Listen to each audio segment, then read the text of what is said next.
सदस्यीय प्रतिनिधि मंडल के साथ हम लोग वार्ता किए। उनसे आग्रह हमने किया है कि 31 मार्च का टारगेट पूरा करें। हमारा 31 मार्च तक परिमार्जन का टारगेट पूरा करते हैं तो उनके सम्मान और उनके पूर्व के मुख्य सचिव के साथ हुए समझौते पर सहानुभूति पूर्वक हम लोग विचार करेंगे। उन लोगों ने भी सोमवार तक का हमने समय दिया है और अंचलाधिकारी से भी हमने आग्रह किया है कि 31 मार्च तक विभाग के लक्ष्य को प्राप्त करने में उनकी भूमिका अहम हो।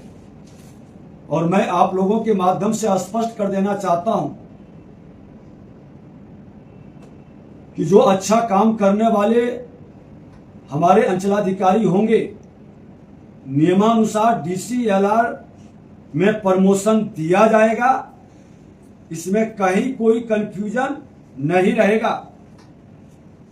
उनके पत्र के माध्यम से हम लोग प्रधान सचिव के द्वारा मुख्य सचिव तक, संचिका मुख्यमंत्री तक हम भेजेंगे।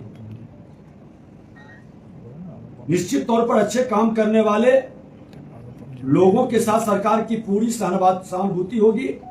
बिहार के माननीय मुख्यमंत्री जी हमेशा अच्छे पदाधिकारी को सम्मानित करते रहे हैं, लेकिन जो गलत करेंगे वैसे लोग बख्शे नहीं जाएंगे। आज सुपौल सदर के पूर्व अंचल अधिकारी प्रिंस राज को फर्जी प्रमाण पत्र के कारण बर्खास्त कर दिया गया। कल कैबिनेट की मुहर भी लगी। फर्जी दस्तावेज के सहारे नौकरी लेने की शिकायत वाले सभी मामले की हम तेज गति से जांच करा रहे हैं और इस तरह के काम करने वाले बचेंगे नहीं, बख्शे नहीं जाएंगे। आज राज्य के सभी 101 DCLR के साथ हमारे विभाग के प्रधान सचिव बैठक किए और बैठक में कोर्ट के प्रति सुनवाई के निर्देश दिए हैं। इसके लिए न्यायालय में सभी सुविधाएं उपलब्ध कराने का व्यवस्था भी बनाई गई है। कुछ लोग रो रहे थे कि सुनवाई का जगह नहीं, बैठने का कोई साधन नहीं, कई तरह की समस्याएं। हमने कहा है कि आप डे टू डे बिहार के जनता के हित में कर्मचारी, अंचलाधिकारी, DCLR, ADM और DM कमिश्नर सभी से आग्रह है कि ये जमीनी विवाद मेरी जिंदगी से जुड़ा है, बिहार के भविष्य से जुड़ा है, बिहार के लोगों की उम्मीद बढ़ी है। सरकार की जिम्मेवारी है, शासन प्रशासन में बैठे लोगों की जिम्मेवारी है कि हम उनके विश्वास को टूटने नहीं देंगे और एक अभियान के रूप में इसको लेकर समाधान करेंगे। DCLR से हुई बैठक के संदर्भ में प्रधान सचिव बताएंगे। DCLR की बैठक जो 101 सब डिविजन्स में है वो सुबह 9 बजे से लेकर अभी 12:30 बजे तक अभी चल ही रही है और माननीय मंत्री जी ने ये निर्देश दिया उन्हें कि जितने भी लंबित वाद हैं वो समय के अनुसार निष्पादन करें। जैसे कि म्यूटेशन वाद का जो अधिकतम समय है वो 75 दिन का पहले से निर्धारित है।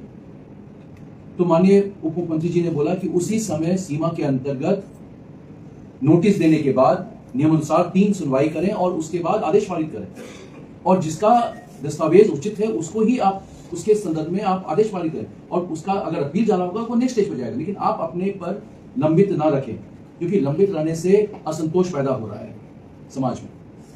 दूसरा ये है कि उन्होंने जो शिकायत किया था या कमी अपने न्यायालयों में बनाया था उस संबंध में माननीय उप मुख्यमंत्री जी के निर्देश पर सभी को 50-50 हजार रुपए दिए गए हैं ताकि वो अपने न्यायालय को सुदृढ़ करने के लिए वो उसमें व्यय कर सके इसी वित्तीय वर्ष में। जी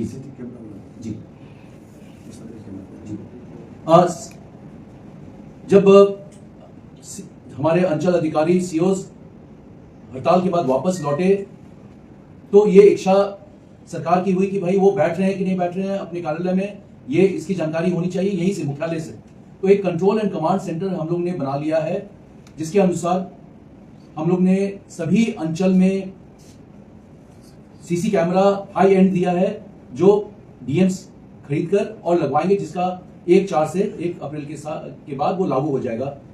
और उससे हम लोग उनकी गतिविधियों पर ध्यान रख सकते हैं, वो कहाँ है, उनके कार्यालय में कोई दलाल तो नहीं आ रहा है, कोई बिचौलिया तो नहीं आ रहा है, उस पर नजर हम लोग यहीं से रख सकेंगे और ये निगरानी के लिए भी उनके लिए उचित होगा। और इसका लाभ ये भी मिलेगा कि सोमवार और शुक्रवार को माननीय मुख्यमंत्री जी के निर्देश पर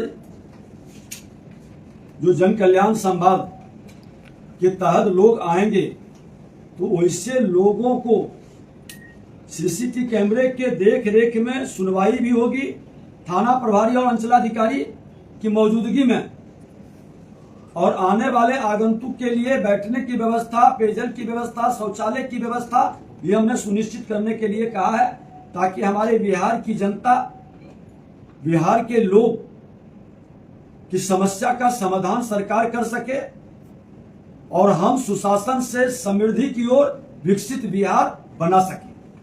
धन्यवाद।